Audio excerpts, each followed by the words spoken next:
السلام عليكم ورحمة الله تعالى وبركاته. كنتمنى تكونوا بخير وعلى خير وبصحة جيدة. معكم مطبخ الهمة السعدية. وصفتنا اليوم طاجين ديال الغنمي بالبصلة والزبيب، كيجي أكثر من رائع. في المكونات عندي كمية من اللحم ديال الغنمي على حسب أفراد العائلة، نفس الشيء البصلة والعنب المجفف أو الزبيب.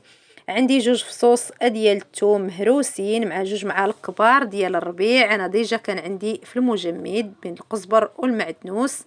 عندي زيت المائدة. بالنسبة للتوابل عندي ضامة ديال الزعفران، نصف معلقة ديال القرفة، معلقة صغيرة ديال السكينجبير ومعلقة صغيرة ديال الخرقوم.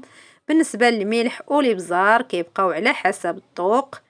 صافي هنا غادي نضيف الربيع والثومه والتوابل على اللحم.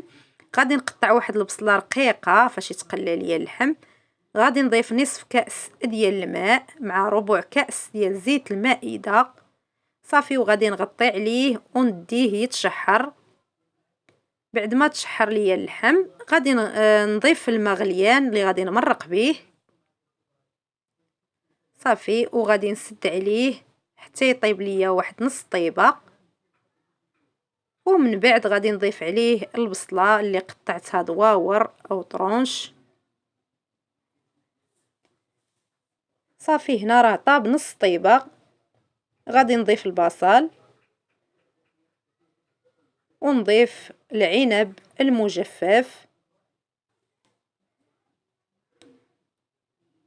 وغادي نضيف واحد المعلقه عامره كبيره ديال سكر حبيبات اي سنيده،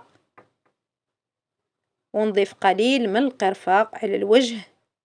صافي وغادي نغطي عليه ونخليه يكمل الطياب ديالو حتى كيتعسل على عافيه مهيله.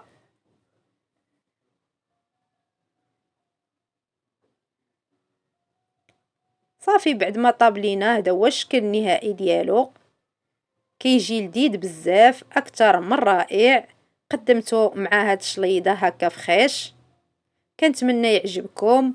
ما تنسونيش من الاشتراك والضغط على الجرس. دمتم في رعاية الله، والى وصفة قادمة ان شاء الله.